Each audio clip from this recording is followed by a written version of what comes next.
Professor Dave Ulrich with us, who has helped shape modern human resources management in very meaningful ways. In fact, he's often referred to as the father of modern HR. And he will be delivering the keynote. And after he delivers the keynote in a moment, we shall be happy to introduce to you the panelists who will then take this matter on and deal with it with two excellent moderators, who too I shall introduce in a little while. But first, here now is one you've been waiting for, Dave Ulrich. Good morning, Prof. Great to have you back again. It's a long time since I've seen you and spoken to you. Tell us what has happened since 2016. Nothing whatsoever. There has been no changes in the world. There's been no changes in my life. That's a joke, of course. Much has changed. Until January of 2020, the world was moving along, and then in January, the corona crisis hit, and our entire world went through dramatic change. Okay.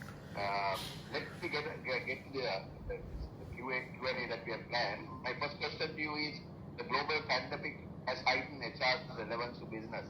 In this context, what should HR be doing to help people and organizations to deliver increased value as they emerge from this crisis? And what are the new HR practices that will emerge from this crisis? You know, Dinesh, that's a great question, and it probably requires an entire book on your new bookshelf to answer. Look at all those books you have on that bookshelf. I'm so impressed. Let me try to answer with three very simple insights. And I'm going to start with something in French, and it's going to show that I don't speak French well. Plus ça change, plus c'est la même chose. So even though things change with the pandemic, some of the things are the same. Number one, we have to create value from the outside in. The goal of HR is not to do HR, is to create value for our employees, for our organizations, for our customers, for our investors, and for our communities. So number one, the issue is to continue to create value, both inside and outside the firm. Number two, through three things. We create value through great people. My fingers represent people. We also create value through a great organization. People come together to create a great system. And we create value through great leadership. So number one, we have to create value outside through people, organization, and leadership. And number three, HR has to continue to reinvent itself. Through digital HR, through technology, through analytics, we have to continue to reinvent what we do. So, creating value through outside in, through talent, organization, and leadership, through HR reinvention.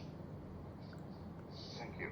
My next question to you is, what has been the impact of the coronavirus on HR skills and competencies? And what new skills will HR professionals need to develop post-COVID? We have studied HR competencies for 30 years, 7 rounds of research. We're now starting the 8th round, and we hope people will join us for a free 360 at rbl.net. We're looking at 5 things that we think will have an impact. One is information asymmetry. Learning how to source information in this new world about working virtually, about talent, about people. Number 2 is providing a separation from signal and noise.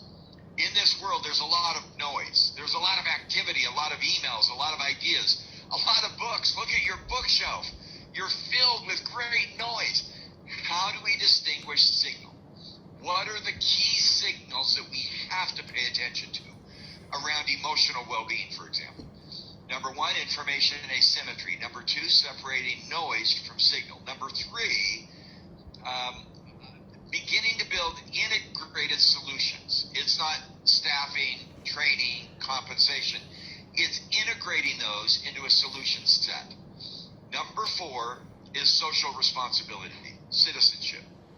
HR needs to be much more connected to the citizenship and stewardship of our country in Sri Lanka or any other country. And number 5 is guidance.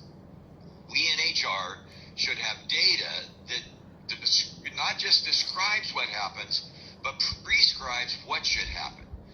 so it's not enough to just say, here's our culture.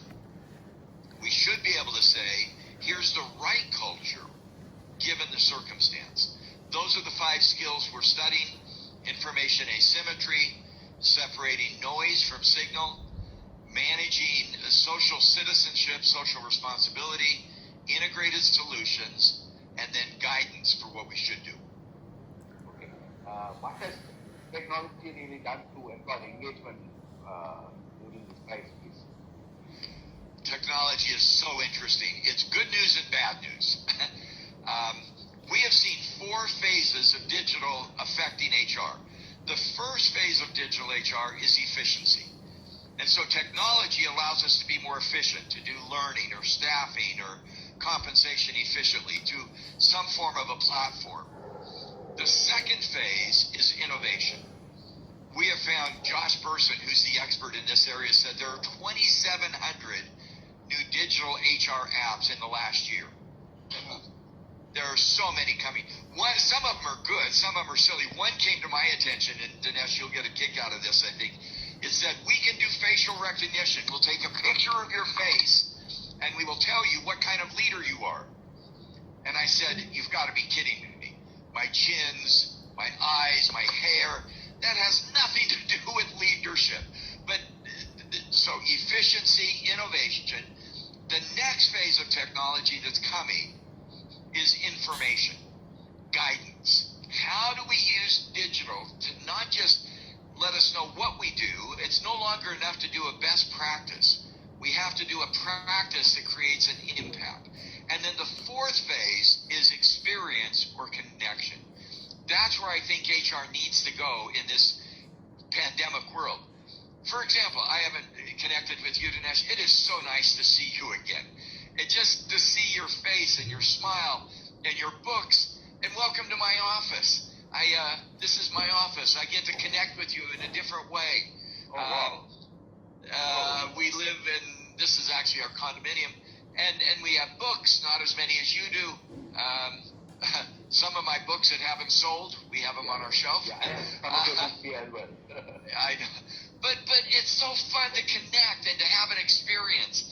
And I think technology should enable us, 1, efficiency, to be more efficient, no question. 2, to innovate, although facial recognition may not be the solution. 3, to have information.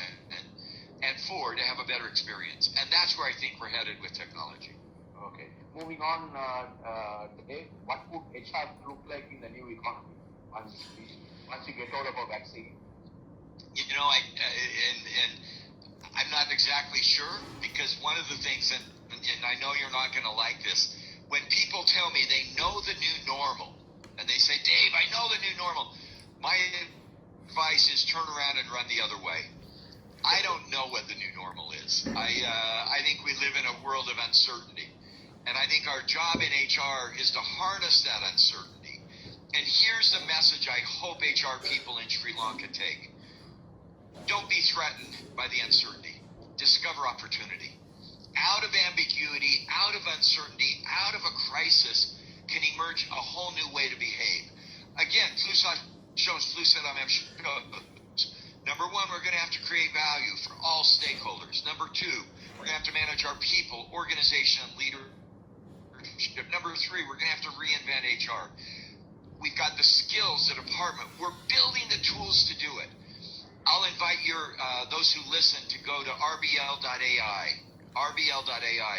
We're building a guidance system that will give us the data to make decisions that will drive results. I think that's the hope for HR.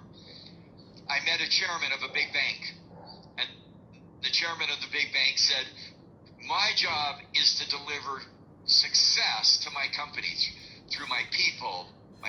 My answer to that great chairman is to say, we in HR can now tell you where should you invest to make that happen. In talent, in organization, and in leadership. And so to a chairman of a great bank, we share your agenda to get employee productivity and well-being, strategic execution, customer results, investor results, community service. We'll give you guidance, rbl.ai, on how to do that. Dinesh, I adore working with you. You are so creative and so energetic. What a privilege to be with my friends from Sri Lanka again. Thank you. This two quick questions before we wrap this up. What will the new world of work look like post-COVID? I think we're going to see an ecosystem of work. I think we used to worry about where we work. Work is a place. I get up in the morning, I go to work, I'm at work, and I go home from work. I think that's gone. But I'm still at work. It could be in my condominium, it could be in your office, it could be in a car, it could be in a coffee shop, it could be in a hotel. No matter where we work, we have to be connected through our shared values. And the boundaries of work are not physical. They're not a place. The boundaries of work are the values we share that create value for our customer. Okay. And what type of skills will disappear in the next 2 to 3 years? What kind of skills will disappear? I don't think they disappear. I think they build on each other.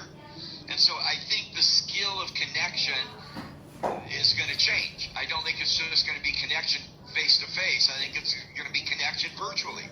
How do you and I connect, even though we're 12 hours apart, your nighttime, my morning, even though we're in different places, but I can still begin to feel that connection. And so I hope the reskilling is building on the past, that we set goals, but we set goals virtually. We communicate virtually, and we build on the skills that we've learned in the past. Okay. And what are the 3 things that HR can do to deliver value to the CEO in this crisis? Take care of your people. Help them feel emotionally cared for.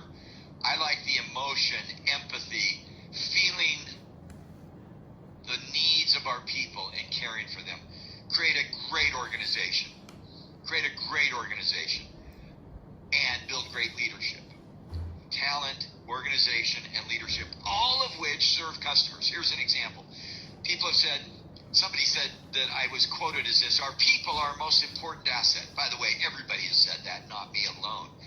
And I think it's wrong. Our customers' most important asset. You say that again. Our people are our customers. Do our people do what customers need? Our culture is our core values. No, our culture is our identity in the marketplace. Connected. Our leaders have competencies. Not enough. Our leaders have the competencies that create value for our customers. So everything we do in HR, talent, organization, leadership, creates value in the marketplace. Okay. My final question to you is, you talked a lot about the organization guidance system. Tell us a little bit more about it, and how can Sri Lankans plug into that? Thank you for asking.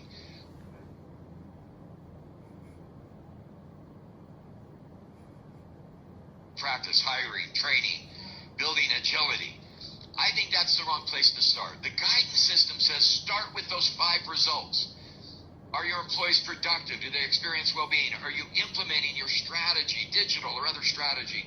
Are you serving your customers? Are you creating success financially with investors?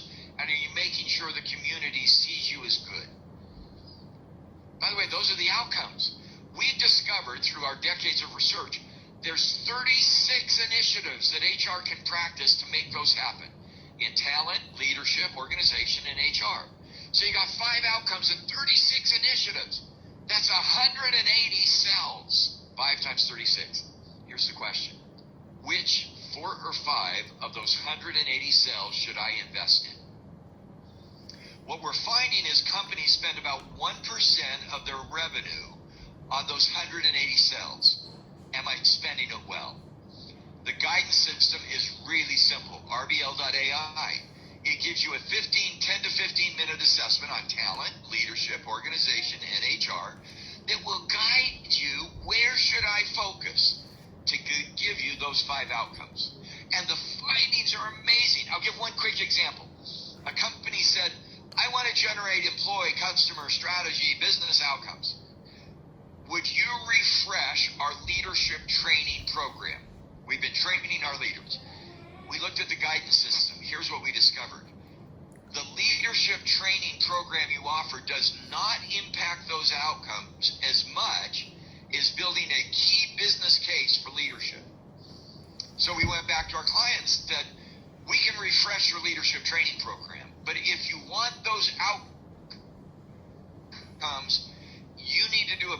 job at building the business case for leadership, not refreshing your program.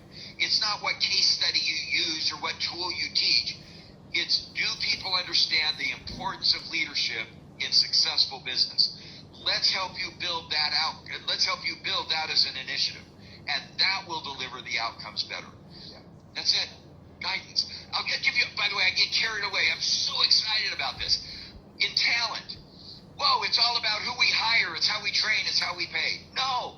When we looked at the 9 initiatives in talent, the one that had the most impact on improving and tracking employee engagement.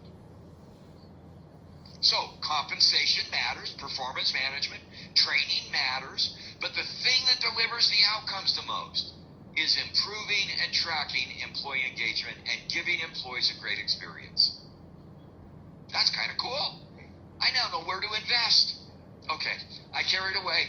I get excited. It's been 30 years of work to create this RBL.ai tool, and it's free. Let me say it again. It's free. Go online, take it. It's free. If you want details about your company, there's a subscription, but it's free. Couldn't get any better than that. Okay. And Dave, what is your final message to CEOs of Sri Lanka? You know, I'm going to give the same message to CEOs that I would to all HR and other professionals. I love to ask people, what's the best year of your life? And somebody says, when I was 15 and playing football, when I was in college, when I was married, when I had children. Somebody told me once, when I was not married, which is kind of funny. When we achieved a great success. Here's my answer to CEOs in Sri Lanka and to others. The best year of your life is the next 12 months. The next 12 months. The best is yet ahead. Sri Lanka has a history of resilience, of success, of continually rebounding and coming back. My friends as CEOs, my friends in business, my friends in HR, the best is yet ahead. The next 12 months will be the best ever. Keep that in mind. That's my agenda. Thank you. Thank you. It was fabulous talking to you once again. And stay safe. And please be connected. Likewise. Thank you, Dinesh. What a privilege. Join me on LinkedIn.